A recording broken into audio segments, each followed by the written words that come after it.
Good morning, good evening. நேற்று லீவுன்றதால ஞாயிற்றுக்கிழமை என்பதால் வீடியோ போட முடியல. அது இன்னைக்கு இந்த வீடியோவை இன்னைக்கு போடுறோம். இன்னைக்கு இந்திய அரசியலமைப்பு சட்டம் எப்படி உருவானது? சனிக்கிழமை பார்த்தது உலகில் சட்டம் எப்படி உருவானது.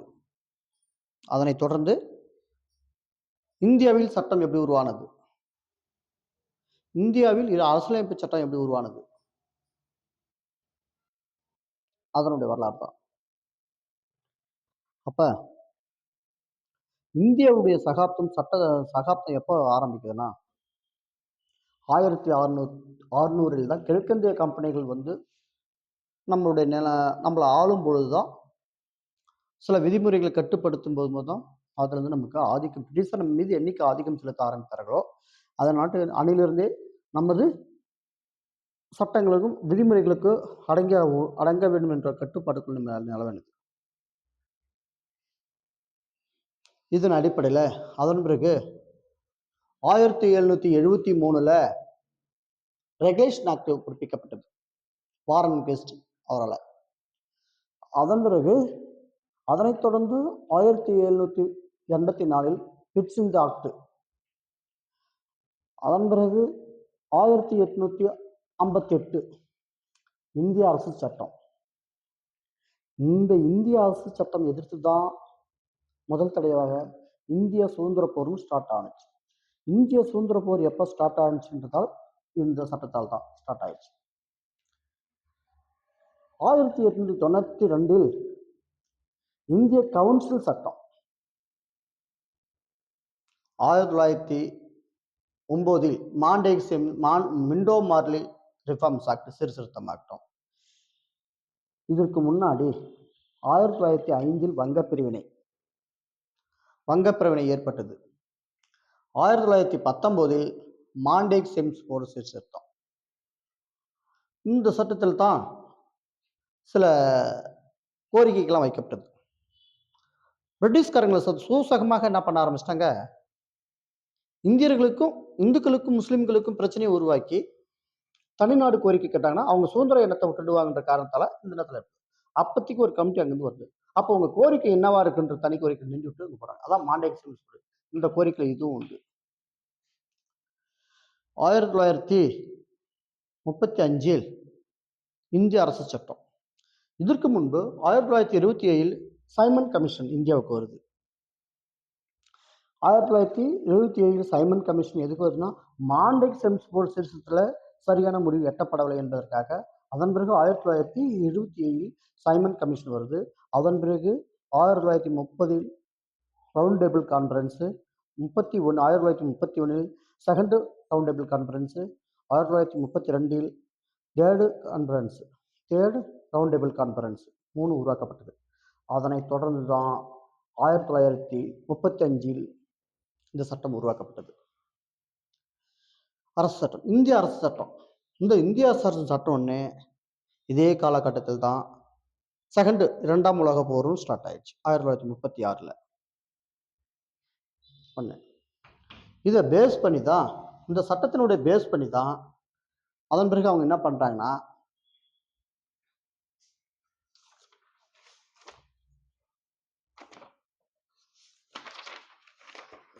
முதல்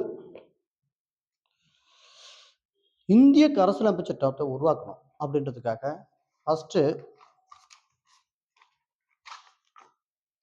ஃபர்ஸ்ட் எப்போது உறுதியா இருக்குன்னா, மவுண்ட் பேட்டன் பிரபு ஒருத்தர் அவர் காலத்தில் தான் இந்தியாவுக்கு சுதந்திரம் கொடுப்பதற்காக அறிவிக்கிறதுக்கான ஏற்பாடுகளை அவர் செய்கிறார்.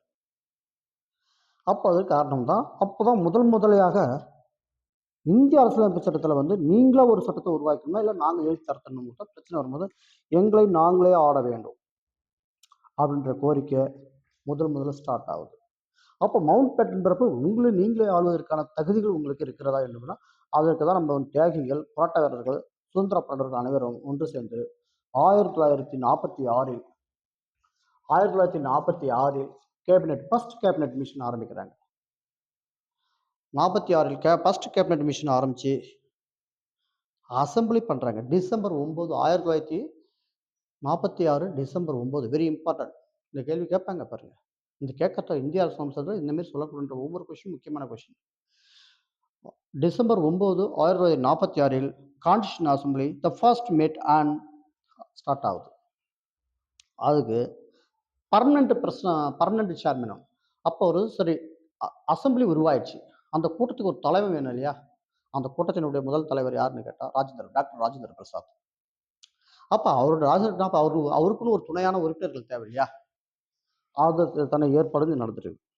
அப்ப permanent chairman president of the Rajendra Prasad. அப்ப அது உருவாக்கின பிறகு டிராப்டிங் கமிஷன் உருவாக்குது. அப்ப டிராப்டிங் யாருடைய கமிட்டியில உருவாக்குனா இவருடைய தலைமையில் தான். டாக்டர் அண்ணல் பி.ஆர். அம்பேத்கர் அவர் தலைமையில். அதன் பிறகு கான்ஸ்டியூஷன். அப்ப டிராப்டிங் கமிட்டி என்னைக்கு உருவாக்கப்பட்டது என்று கேட்டால் நவம்பர் 4 1948 நவம்பர் 4. இதோட டேட்டோட கேட்பாங்க. ஆனா வெரி இம்பார்ட்டன்ட் கொஸ்டின் இது. 1948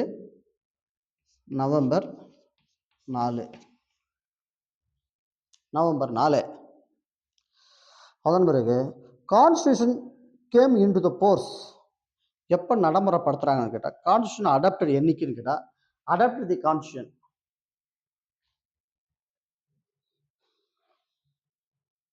இங்கே எழுதுறேன்.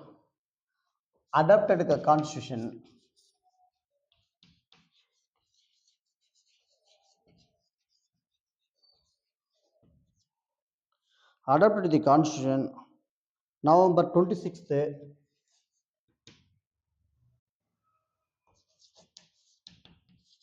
1949.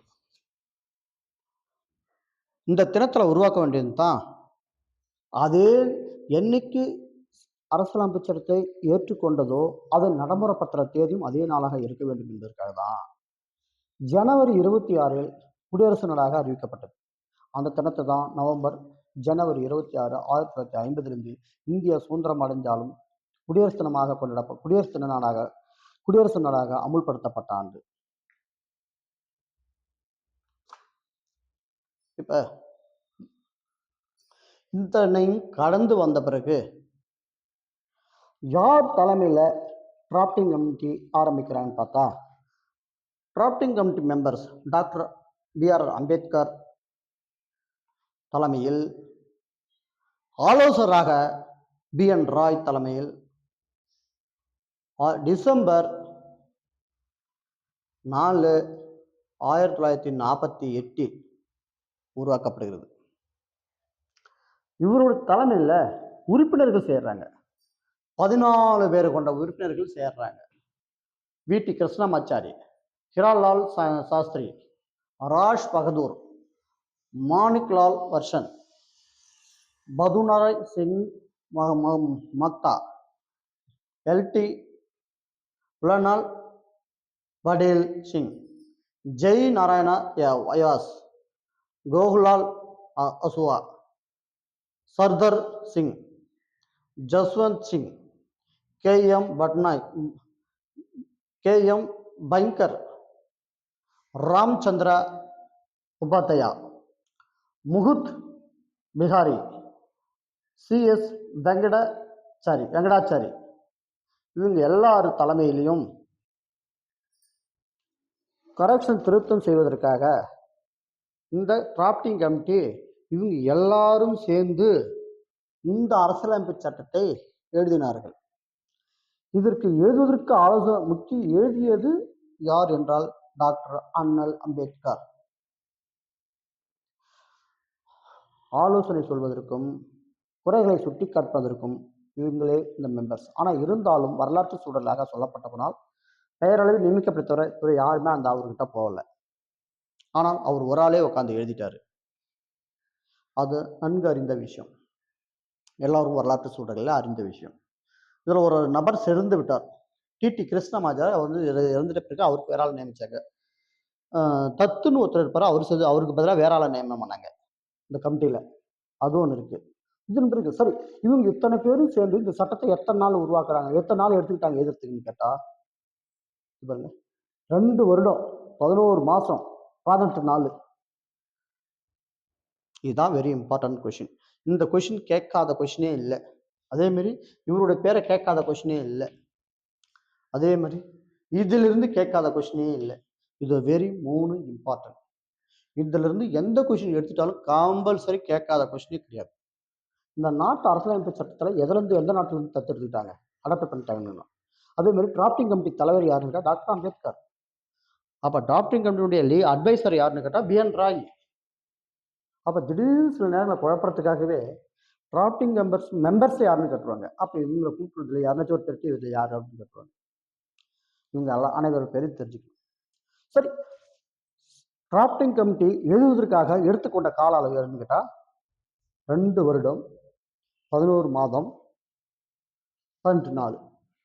இத்தனை நாள் உட்கார்ந்து ஒரு நபர் எழுதி கொண்டிருக்கிறார். அப்ப எத்தனை தடவை உட்காந்துருக்காங்க இது எழுதுறதுக்காக, ஆலோசனை பண்றதுக்காகனா 11 அமர்வு 165 நாள் சிட்டிங், இது விவாதம் பண்றதுக்காக.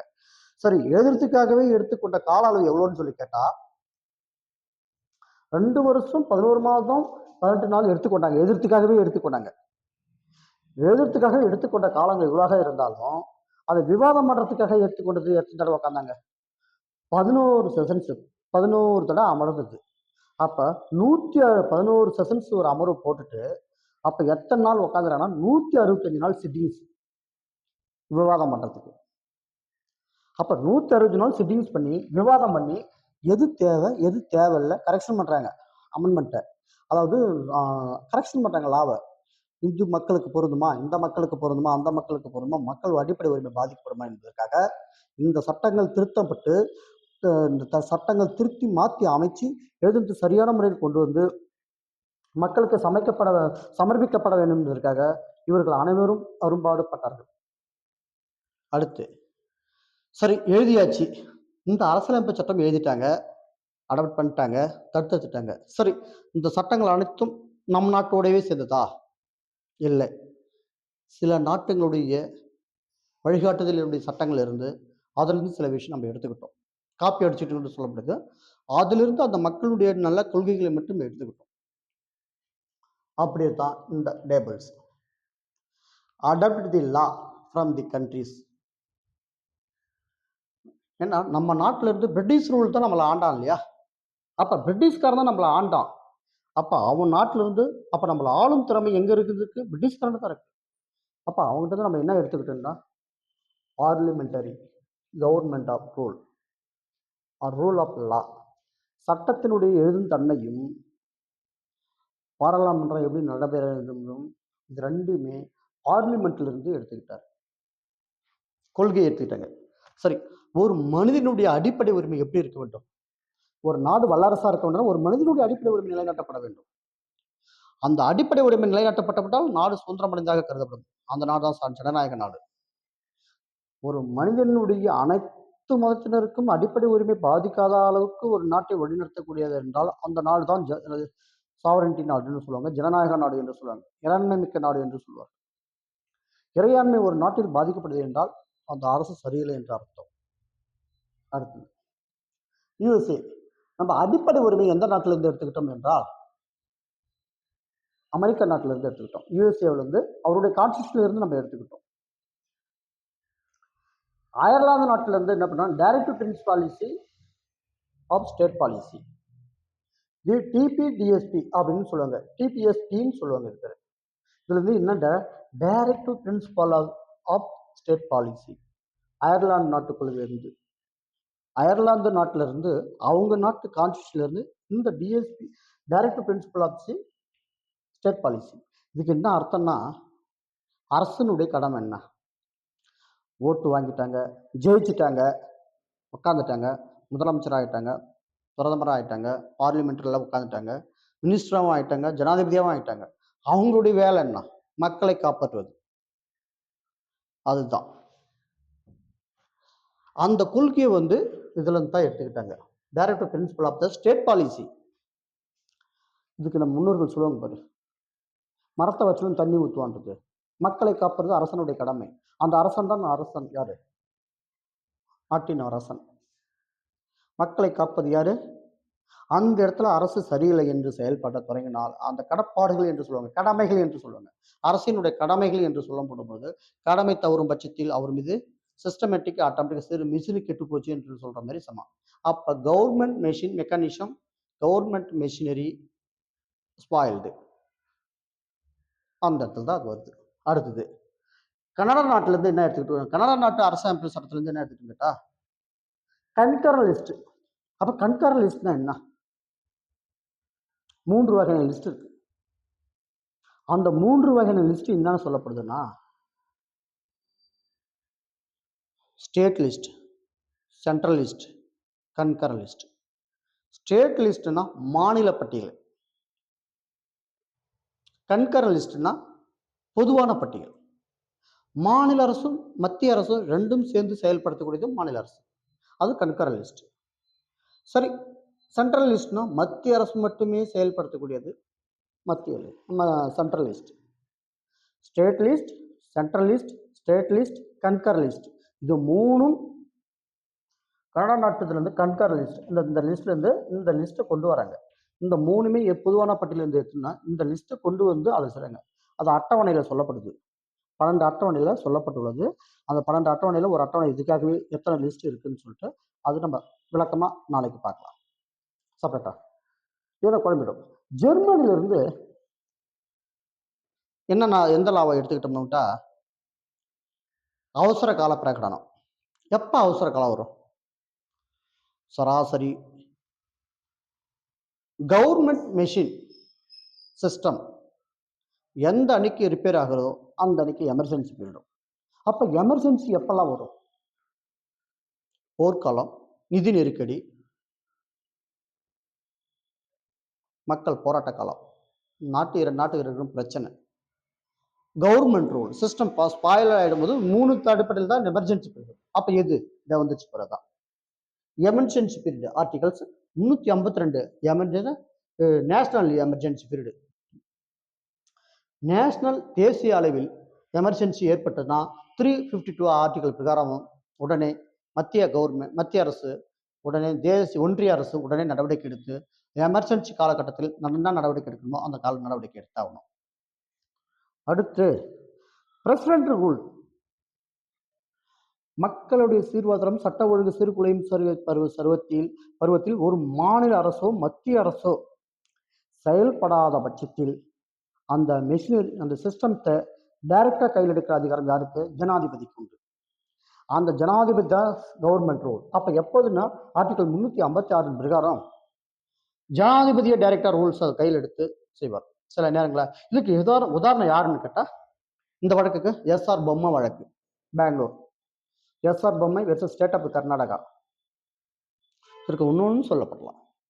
எமர்ஜென்சி பீரியட்ல Maneka Gandhi versus state of union of India. இந்த வழக்கிலும் அவரோட பாஸ்போர்ட் முடக்கத்தை பற்றி சொல்லியிருப்பாங்க. இந்த வழக்கிலும் இதில் சொல்லப்படுது. அப்புறம் ஃபைனான்ஸ் நெருக்கடி காலத்தில் 360 ஆர்டிக்கல். இந்த 3 ஆர்டிக்கலும் கண்டிப்பாக எக்ஸாம்பிள் கொஸ்டின் கேட்பாங்க. அது பார்த்தா சொல்றது. ரைட், வாங்க மறுபடியும் அங்கே போயிடலாம். அப்போ கன்கர் லிஸ்ட் ஜெர்மனி எமர்ஜென்சி பீரியடில் சொல்லப்பட்டுள்ளது. ரைட்டா. சவுத் ஆப்பிரிக்காவில் வந்து அமெண்ட்மெண்ட் ப்ரொசீஜர். ரைட். இப்போ எழுதப்பட்ட சட்டம் காலத்துக்கு வரைக்கும் அப்படியே இருக்குமா? காலத்துக்கு ஏற்றவர் மக்களும் மாறுவார்கள், உரிமைகளும் நிலைநாட்டப்படும், பொருளாதாரமும் மாறிக்கொண்டு வரும். அப்ப காலத்துக்கு ஏற்றவர் சட்டத்தை மாற்றி அமைக்கப்படும். அப்ப எந்த ஆர்டிகளை நம்ம பயன்படுத்தி சட்டத்தை மாற்றணும்? அப்ப எப்படி அமெண்ட்மெண்ட் திருத்தத்தை கொண்டு வந்துடணும்? அதுக்குதான் ஆர்டிகல் 368. 368 இந்த வழக்குக்கு இது பொருந்தும். எஸ்ஆர் பொம்மை வழக்கு. எஸ்ஆர் பொம்மை வழக்கு இந்த பிரசிடென்ட் ரூல் சொல்றாங்க. காரணம் என்னன்னா, யார் முதலமைச்சர் ஆவதற்கு போட்டி எடுக்கிறதோ அந்த காலத்தில் குறிப்பிட்ட கால அளவுக்கு 14 நாட்களுக்கு ஆட்சி அமைக்கப்படவில்லை என்றால், 6 மாத காலத்திற்கு ஆட்சி அமைக்கப்படவில்லை என்றால், குறிப்பிட்ட காலத்திற்கு ஆட்சி அமைக்கப்படவில்லை என்றால், அதெல்லாம் இன்னும் விளக்கமாக சொல்றேன். நான் ஸ்டெப்பாக தான் சொல்றேன். அதனால அந்த இடத்துல உடனே ஜனாதிபதி ஆட்சி டைரக்டர் அந்த மாநிலத்தில். இப்போ ரீசெண்டாக கூட இப்போ நம்ம தமிழ்நாட்டில் தாவேக்கு ஆட்சிக்கு வந்த பிறகு ஆட்சி அமைக்க கூப்பிடவில்லை என்ற காரணத்திற்காக ஜனாதிபதி ரூல் நிலைநாட்டுவதற்கு முயற்சி செய்தார்கள். அது உடல. அது உடவதற்கான சில அரசுக்கெல்லாம் போயிட்டு கட்சிக்காரங்களை போய் கூட்டணி வச்சு அதை நிலைநாட்டாங்க. அது வேற விஷயம். சரி, நம்ம அரசியல் தேவையில்ல. அடுத்தது ரஷ்ய நாட்டுல இருந்து என்னன்னா ஃபண்டமெண்டல் டியூட்டிஸ் அடிப்படை கடமைகள். ஃபண்டமெண்டல் டியூட்டிஸ்னா ஆர்டிகல் ஆர்டிகல் 50 ஆர்டிகல் எதுல இருந்து வருதுன்னு கேட்டா 51ல இருந்து 51 இருக்கு. 36ல இருந்து ஆன தொடங்கிடும். ஆர்டிகல் அடிப்படை கடமைகள். ஒரு மனிதனுடைய ஒரு நாட்டின் அடிப்படை கடமைகள் அது என்ன செய்யணும்? சிட்டிசன்ஸோட அடிப்படை கடமைகள். அப்ப அடிப்படை கடமையை வந்து எந்த நாட்டுல இருந்து செய்யணும்னு கேட்டா ரஷ்யா நாட்டுல இருந்து எடுத்துக்கிட்டாங்க. பிரான்ஸ்ல இருந்து என்ன எடுத்துட்டாங்கட்டா